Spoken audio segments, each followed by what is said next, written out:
we need to concentrate more on the demand side than the supply side.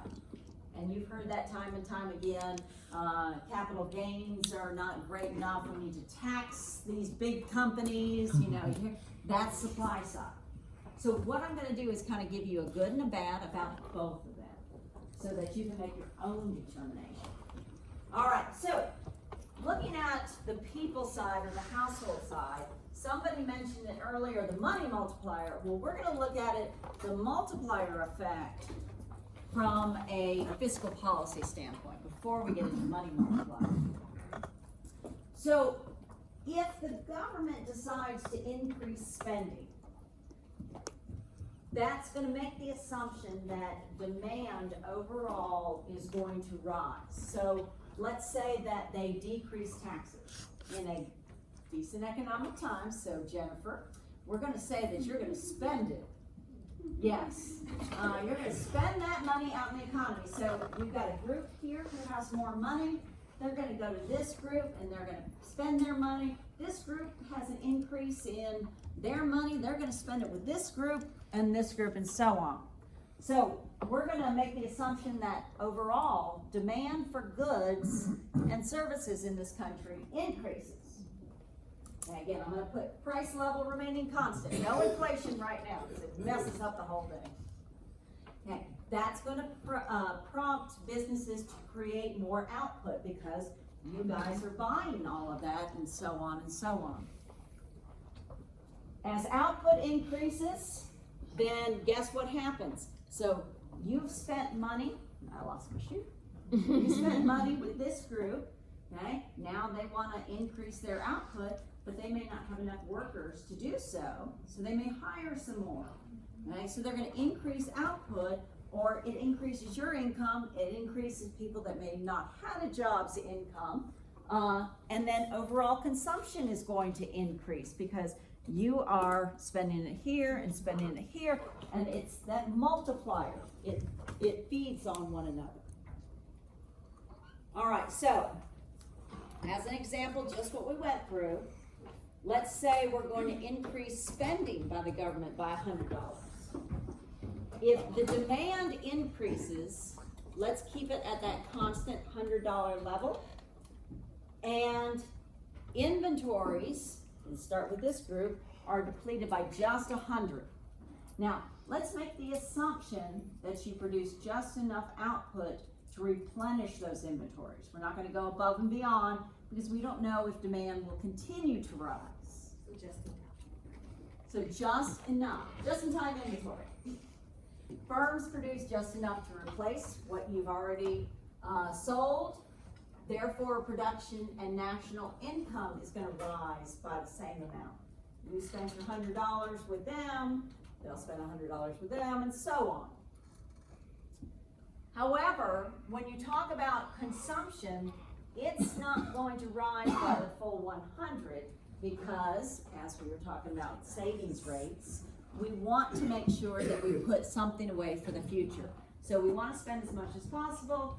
Let's say about 10% we're going to take and keep, and we'll make that $90. If you put this into a constant loop, where you take that $90 and start all over again, excuse me, from step 2, that initial $100 in the end is going to amount to 1,000 for changes in inventory, 1,000 for income, but only 900 for overall consumption changes. So all I did was take that 100 and start this process, and again by about 10%, all the way down, and that initial $100, if you put it through the economy, will end up as 1,000. If it is spent. So same idea with a tax increase, or excuse me, a tax decrease. If you've got it and you spend it, you're multiplying, you're aiding the economy in its growth. Does that make sense? Mm-hmm. All right. Now, this is not meant to scare anybody. So, we talked about cause and effect. So, for every cause, you have $100, you spend it, there is an effect.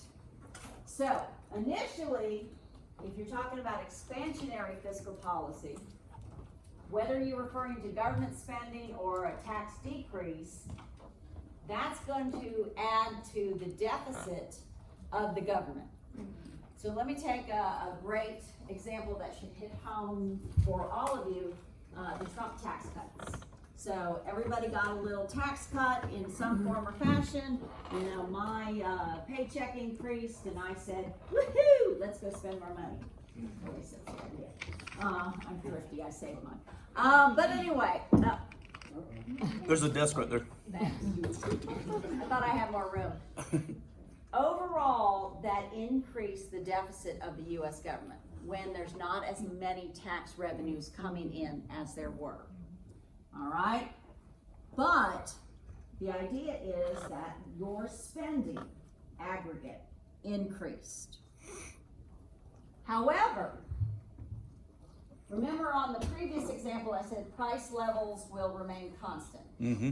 Okay, so what happens is, the hope is with this increase in spending, it will offset any deficit increase, because you're gonna make the assumption that when you spend your tax refund with, or your tax decrease with this group, they're gonna hire in new workers. Guess what? They just employed 2 new people. Now they have income. They're adding to the tax revenues that are going back to the US government. Then you come over here, they're spending over here. You guys hire 3 people to increase that output. And now you've got 3 new people adding to national income and tax revenues, and so on and so on. All right, so now you've hired 2 people, you've hired 3, let's say you've hired 4. And all of a sudden, now more people are spending in this economy. And it's a small little economy, but it works. Right. Everybody's spending. It's great.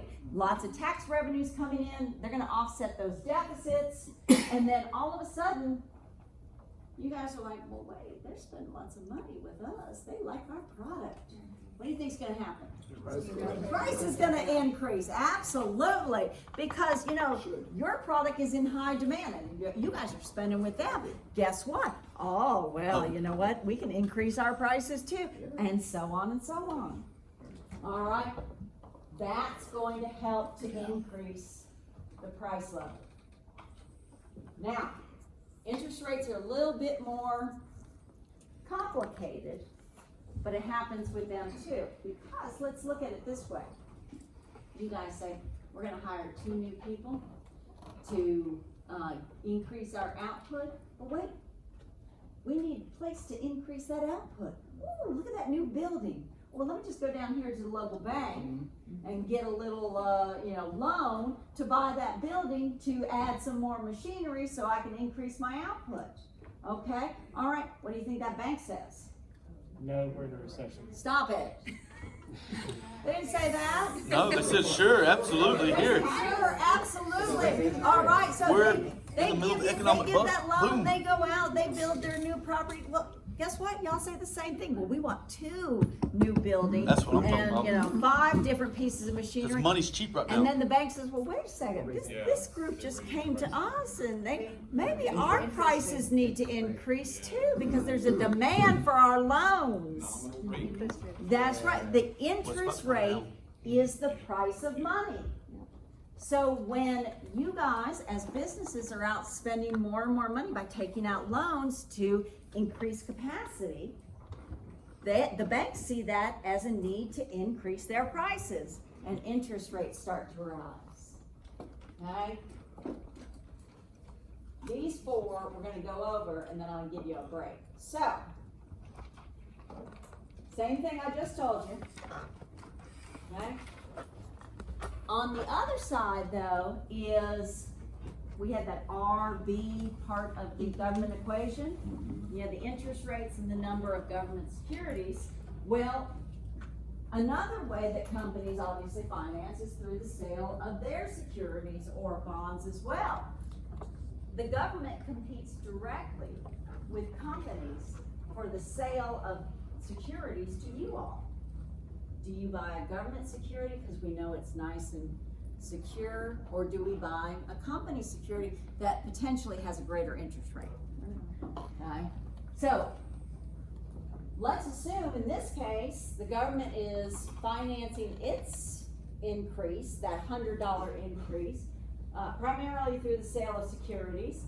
Again, the interest rate is gonna be high enough to be able to entice you all away from companies and have them purchase the government bonds versus company bonds.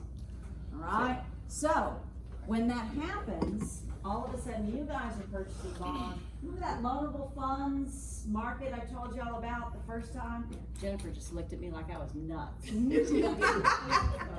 think that was IMBA 2020. That was not. I drew y'all a pretty picture, because Professor Devaney came in. Next time, well, it's kind of like already here. We'll just use Dr. Katz. I'm assuming that's his? All right. So, you've got your typical supply and demand curve, okay? And we'll just make this the quantity of money and then the price of money, which is the interest rate. Okay, so if we are here, and this is the interest rate that's being charged, and this is also known, again, you can use a supply and demand curve for anything, it's fantastic. No, I can't write either, so let me just do this, make it a little prettier. This is known as the supply of loanable funds. There is a whole market around how much money is out in the US economy that is available for banks to loan out. And if you are buying bonds from a private enterprise, and you are taking that money out of your savings account to do that, you are decreasing the supply of loanable funds. And if we said if the demand is greater for a product, what happens to the price? Goes up. Goes up. What happens if the supply is less? What happens to the price? Goes up.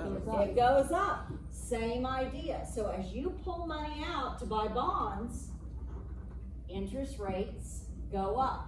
So whether the bank is increasing them because of increased demand for a loan, or you're increasing it without even knowing it because you're buying either government securities or private enterprise securities, the price, interest rate will go up. Did you have a question? I mean, I did. I just like a 10-year yield on a bond, is like 1 or 2%. Oh, yeah.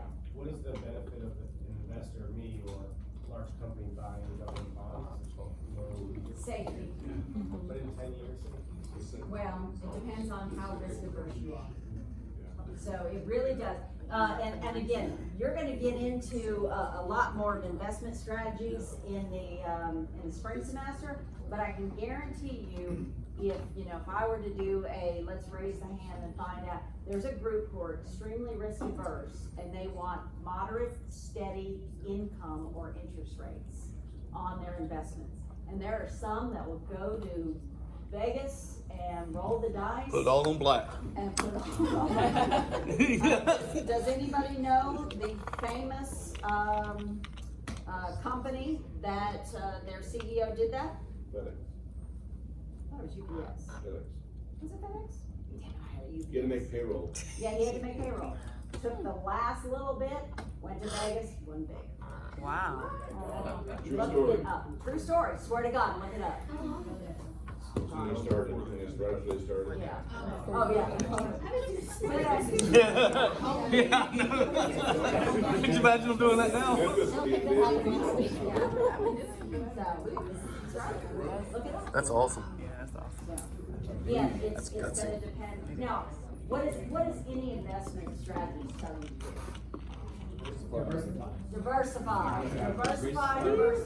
So, putting all in your money in government. Non-diversity, not gonna happen. But you've got a little. Why you gotta call us out like You got a little bit in companies, you're my you got teammate. some in stocks and other things. You diversify your portfolio. But you want that steady, risk-averse income. I've got bonds. And your risk can also be, depends on like your age, your economic situation, the older you get, the less risk you want to have out there. When you're young, tell your children, a nice government security 30 years later, that's consistent income. It doesn't cost much money and it's safe. It's not fun though.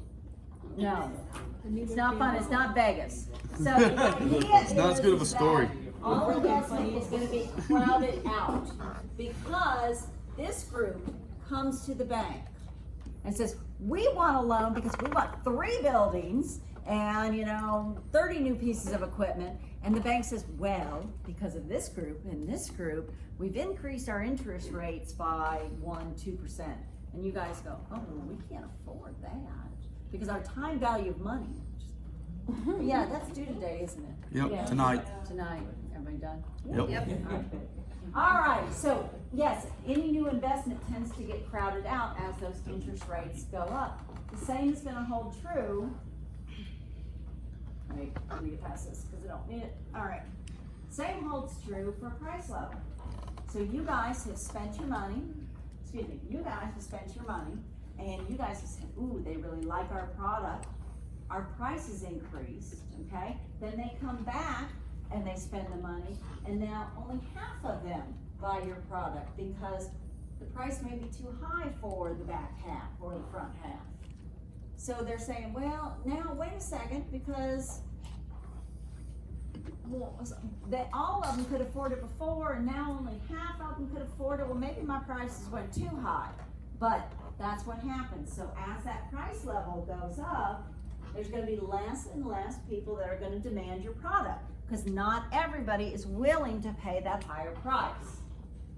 So, continual employment, continual expansion in those booms that we were talking about tends to result in pure inflation because prices just tend to get higher and higher. All right? Yes. Just pure inflation means like no one's messing with it, right? It just happens automatically because of Natural. employment. Natural, yes. So, but at the same time, and then I'll go back to the cause and effect. So all of a sudden, they have half of the customers that they once had because the price went up too much. And now they're saying, well, oh wait, maybe our price is incorrect. And so they start to decrease it. So pure inflation may happen for a very short period of time, but companies catch on real quick that maybe they've increased the price too much. Does the Federal Reserve do that as well? No, they don't want it, never. Never? We'll talk about it soon though. All right, so, same idea, but let's talk about it on the supply side or the industry side. So obviously, if you've got a booming economy or you want expanding economy, people are gonna work more. I'm gonna cross my fingers that they're gonna save more. In theory, that's what you should do, Jennifer. Firms invest more. That's gonna increase that supply that we talked about, over here, over here, and over here.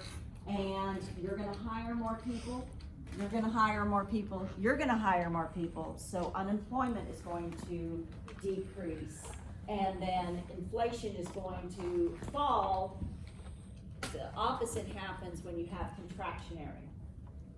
Obviously, if you are pulling money out of the economy, less government spending, increased taxes, you're going to find that people are obviously going to work less because all of a sudden, you guys, oh, well, we didn't need those 2 extra people after all because they pulled their money out of our production or our company.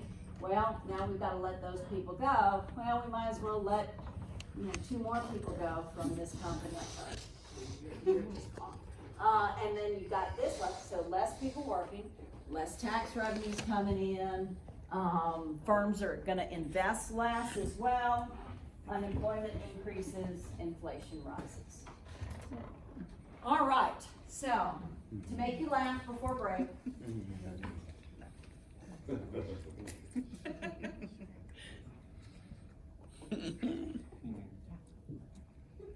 So, for those of you who were alive during the Bush tax cuts, that was like a every other month response. It was like, oh, well, we'll just do a tax cut. We'll just do a tax cut.